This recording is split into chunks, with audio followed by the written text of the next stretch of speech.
لیکن نبی کریم صلی اللہ علیہ وسلم کا بھروسہ تو اپنے رب پر تھا۔ آپ نے ببول کے ایک درخت کے نیچے اپنے تمام صحابہ سے بیعت لی کہ عثمان کا بدلہ لینے کے لیے لڑیں گے، مرتے دم تک پیچھے نہیں ہٹیں گے۔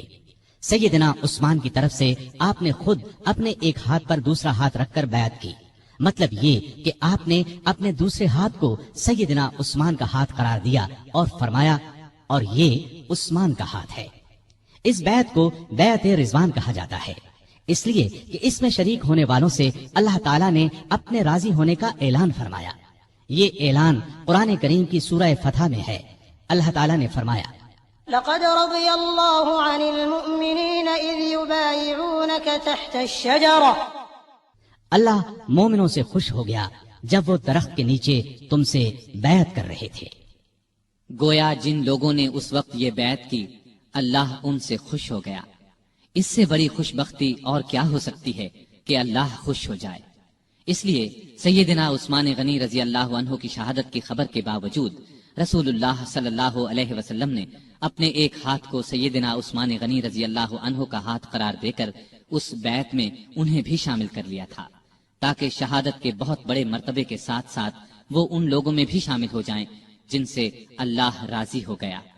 بیعت کے بعد مسلمان لڑائی کی تیاری کر رہے تھے کہ عثمان غنی رضی اللہ عنہ وہاں پہنچ گئے۔ انہیں زندہ سلامت دیکھ کر مسلمان بہت خوش ہوئے۔ ادھر مسلمانوں کے جوش اور جذبے کی کیفیت دیکھ کر کافر مسلمانوں سے صلح پر آمادہ ہو گئے۔ انہوں نے چند شرائط پر مسلمانوں سے صلح کر لی۔ ایک معاہدہ لکھا گیا، اس میں یہ تمام شرائط درج کی گئیں۔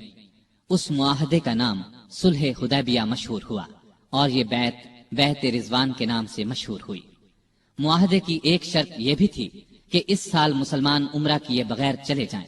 اگلے سال ذی قعدہ کے مہینے میں قریش 3 دن کے لیے مکے سے نکل جائیں گے، مسلمان ان دنوں میں عمرہ کر لیں۔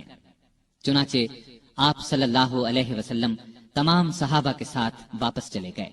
بیعت رضوان کے بعد عثمان غنی رضی اللہ عنہ خیبر کی لڑائی میں شریک ہوئے۔ یہ لڑائی ہجرت کے 7ویں سال محرم کے مہینے میں پیش آئی۔ فتح کے بعد رسول اللہ صلی اللہ علیہ وسلم نے سیدنا عثمان غنی رضی اللہ عنہ کو خیبر میں زمین کا ایک حصہ عنایت فرمایا۔ ہجرت کے 8ویں سال نبی کریم صلی اللہ علیہ وسلم 10,000 صحابہ کے ساتھ مکے کی طرف روانہ ہوئے۔ ان میں سیدنا عثمان غنی بھی شامل تھے۔ مکے کی فتح کے بعد حنین کی لڑائی میں بھی عثمان غنی رضی اللہ عنہ نے شرکت کی۔ اس کے بعد تبوک کی لڑائی کا واقعہ پیش آیا۔ روم کا بادشاہ مدینے پر حملہ کرنا چاہتا تھا۔ نبی کریم صلی اللہ علیہ وسلم نے آگے بڑھ کر اس کا مقابلہ کرنے کا ارادہ فرمایا۔ آپ صلی اللہ علیہ وسلم نے ارد گرد سے بھی مدد کے لیے مسلمانوں کو بلا لیا۔ اس طرح ایک بڑا لشکر جمع ہو گیا۔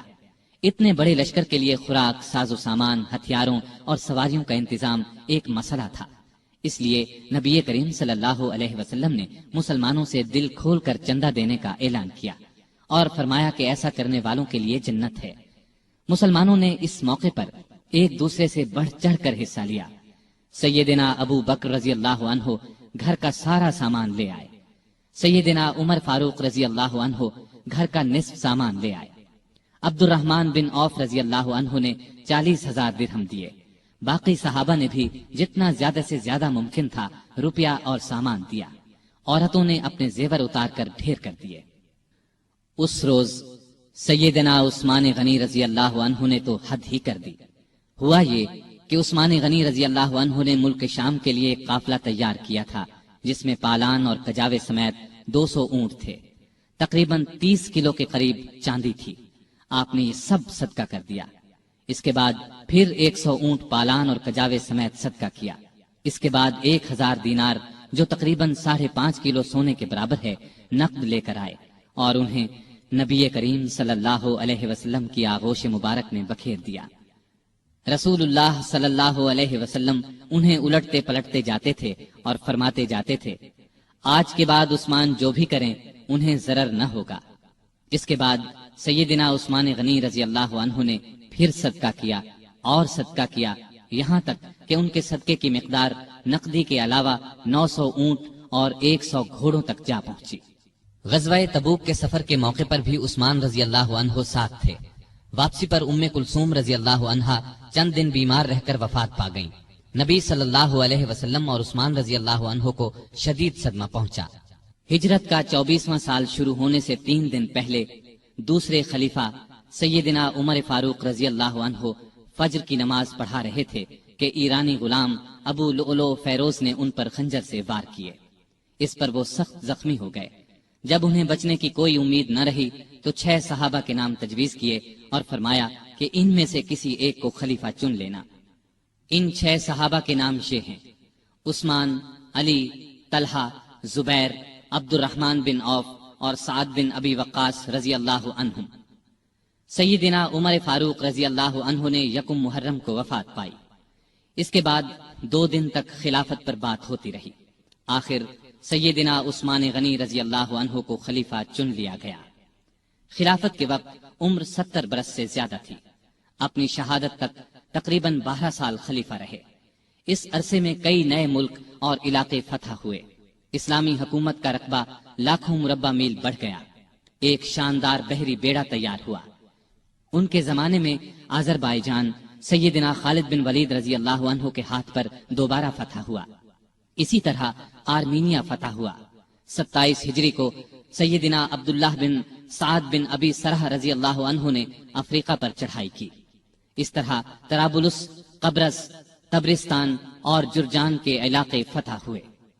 29 ہجری میں تو گویا فتوحات کا سیلاب ہی آ گیا۔ کچھ علاقوں نے عمر رضی اللہ عنہ کی شہادت کے بعد بغاوت شروع کر دی تھی، ان کو بھی دوبارہ فتح کیا گیا۔ چنانچہ فارس، مرو، بلخ اور ہرات تک سارے علاقے فتح کر لیے گئے۔ سیستان، تخار، ترکستان فتح ہوئے۔ ترکستان ایران اور چین کے درمیان واقع ہے۔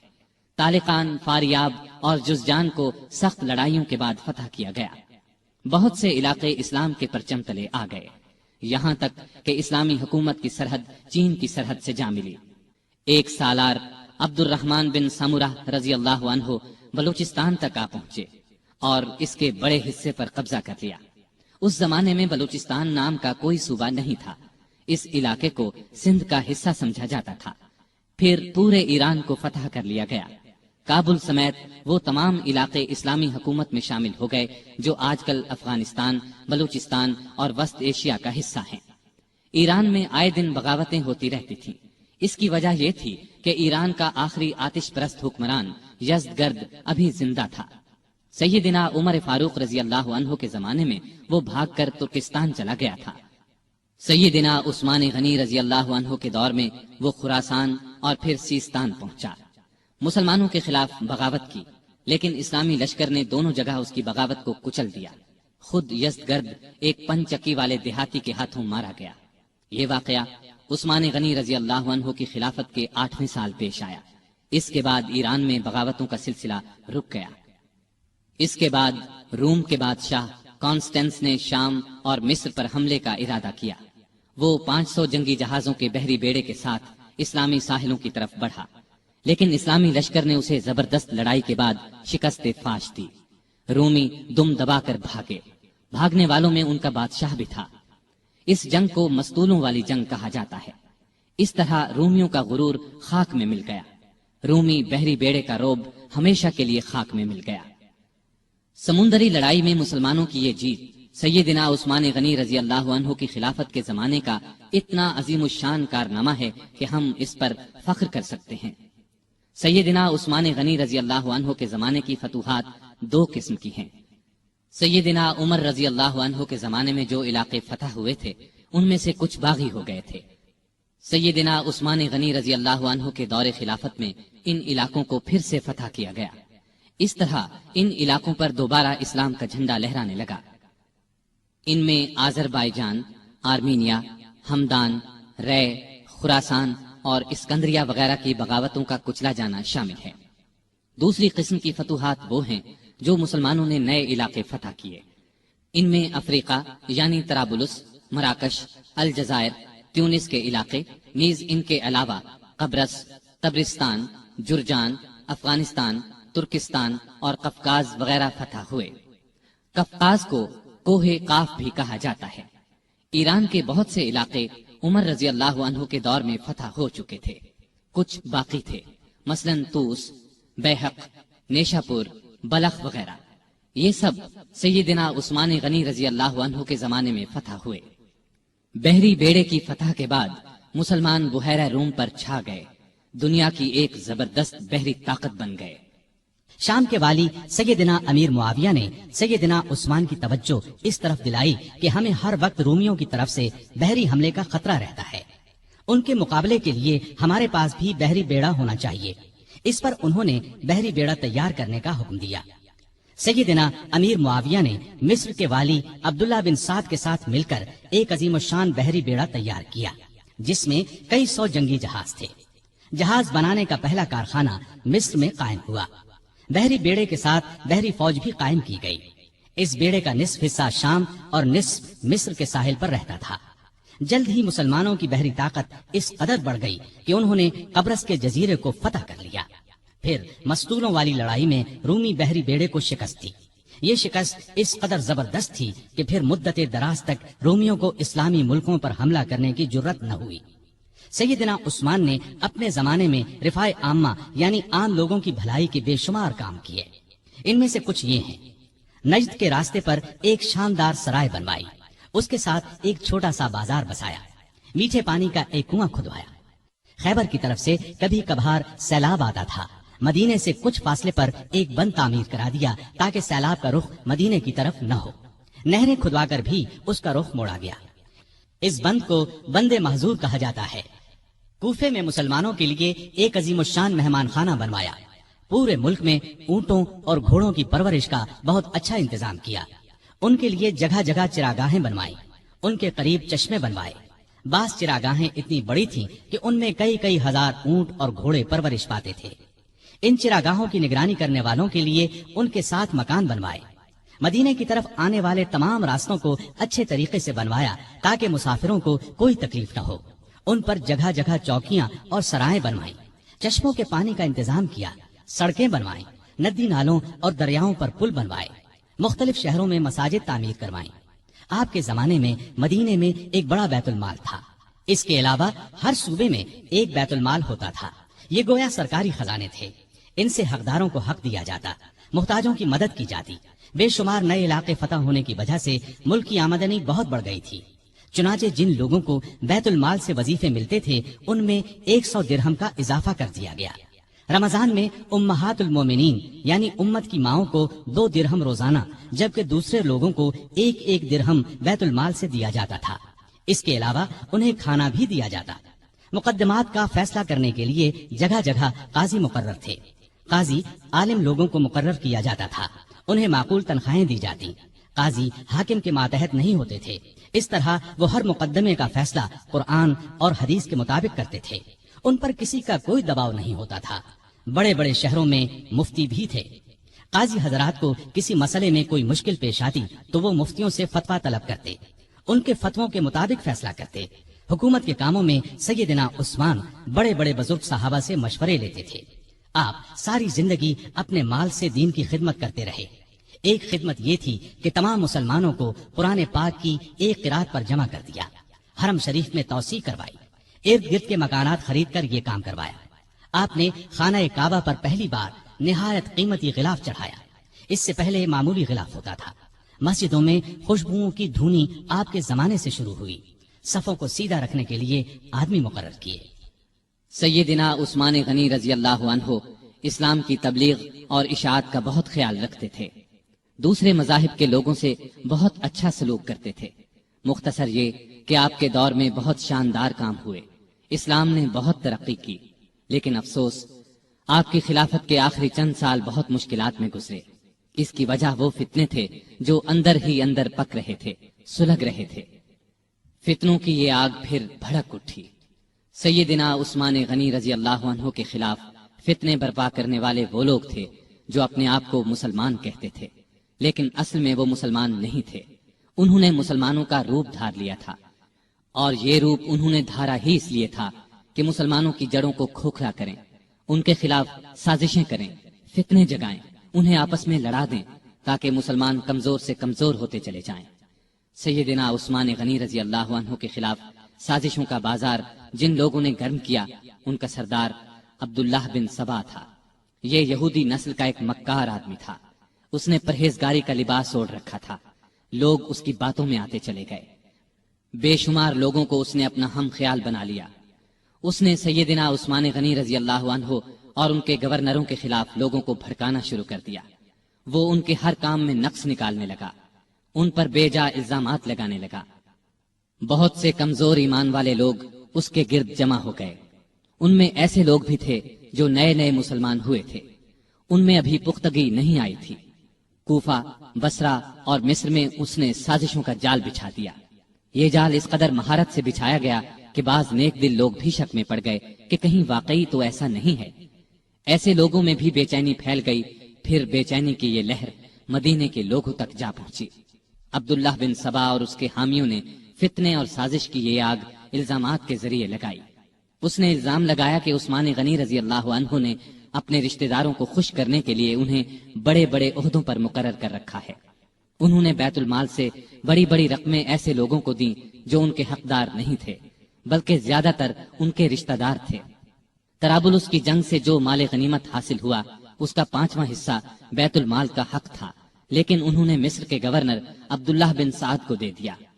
جب سیدنا عثمان غنی رضی اللہ عنہ تک یہ باتیں پہنچیں تو انہوں نے بھرے مجمع میں ان الزامات کے یہ جوابات دیے۔ میں نے ان لوگوں کو خوش کرنے کے لیے نہیں بلکہ لائق، بہادر اور بھروسے کے قابل سمجھ کر اونچے عہدوں پر مقرر کیا ہے۔ میں اپنے خاندان والوں سے واقعی محبت کرتا ہوں، لیکن ان کی خاطر ظالم نہیں بن سکتا۔ میں ان کے صرف وہی حق ادا کرتا ہوں جو واجب ہیں۔ ان کو دل کھول کر دیتا ہوں تو بیت المال سے نہیں، اپنے ذاتی مال میں سے دیتا ہوں۔ مسلمانوں کا مال میں اپنے لیے حلال سمجھتا ہوں اور نہ کسی دوسرے کے لیے۔ طرابلس کی لڑائی میں عبداللہ بن سعد اسلامی فوج کے سپہ سالار تھے۔ میں نے ان سے وعدہ کیا تھا کہ اگر آپ لڑائی میں کامیاب ہوئے تو غنیمت کے مال کا 5واں حصہ آپ کو دیا جائے گا۔ فتح کے بعد میں نے اپنے وعدے کے مطابق یہ حصہ انہیں دیا، لیکن جب دوسرے مسلمانوں نے اس بات کو پسند نہ کیا تو میں نے یہ حصہ ان سے لے کر بیت المال میں جمع کرا دیا۔ اب اس میں اعتراض والی بات کون سی رہ گئی؟ اس کے علاوہ ان پر ایک چراہ گاہ کے بارے میں بھی الزام تھا۔ یہ چراہ گاہ مدینے کے قریب بنائی گئی تھی۔ سیدنا عثمان غنی رضی اللہ عنہ نے اس کو حکومت کی ملکیت قرار دیا، عام لوگوں کو اس سے فائدہ اٹھانے سے روک دیا۔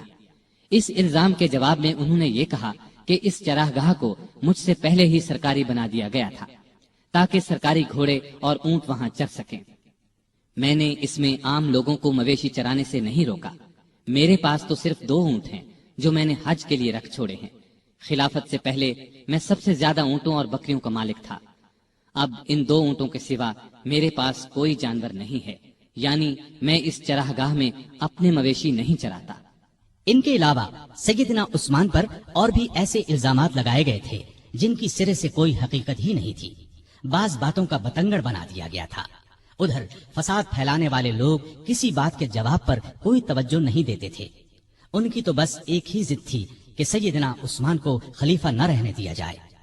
جب یہ لوگ دوسروں کو کھلم کھلا بغاوت پر ابھارنے لگے تو سیدنا عثمان نے صوبوں کے تمام گورنروں کو مدینے میں طلب کر کے ان سے مشورہ کیا کہ اس شورش کو کیسے رفع کیا جائے۔ بعض نے رائے دی کہ فساد پھیلانے والوں کو سخت سزائیں دی جائیں، لیکن سیدنا عثمان بہت نرم مزاج تھے، ایسا کرنا پسند نہ کیا۔ دوسری کسی رائے پر بھی اتفاق نہ ہو سکا۔ سارے گورنر اپنے اپنے علاقوں کی طرف واپس روانہ ہو گئے۔ ان کے جانے کے بعد سیدنا عثمان نے شورش دور کرنے کے لیے 3 کام کیے۔ ایک یہ کہ کوفے کا گورنر سعید بن عاص کی جگہ بزرگ صحابی ابو موسیٰ اشعری کو مقرر فرمایا، کیونکہ کوفے کے باغی سعید بن عاص کے دشمن بن چکے تھے اور انہوں نے یہ مطالبہ کیا تھا کہ ابو موسیٰ اشعری کو کوفے کا گورنر بنایا جائے۔ دوسرا یہ کہ چند صحابہ کو تمام صوبوں میں یہ تحقیق کرنے کے لیے بھیجا کہ لوگوں کی جائز شکایات کیا ہیں اور ان کو کیسے دور کیا جا سکتا ہے۔ تیسرا یہ کہ ملک بھر میں اعلان کرا دیا کہ جس کسی کو مجھ سے یا میرے کسی حاکم سے کوئی شکایت ہو وہ حج کے موقع پر پیش کرے، میں یہ شکایت دور کر دوں گا اور ظالم سے مظلوم کا حق دلاؤں گا۔ جس وقت سیدنا عثمان حالات کو سدھارنے کی یہ کوششیں فرما رہے تھے، عین اس وقت دوسری طرف مصر، کوفہ اور بصرہ کے سازشی لوگوں نے آپس میں خطوط لکھ کر خفیہ طریقے سے طے کیا کہ اچانک مدینے پہنچ کر سیدنا عثمان سے تلوار کے زور پر اپنے مطالبات منوائے جائیں۔ آخر یہ لوگ جن کی تعداد ہزاروں میں تھی ایک ہی وقت مدینے پہنچے۔ شہر سے 2-3 میل دور پڑاؤ ڈالا۔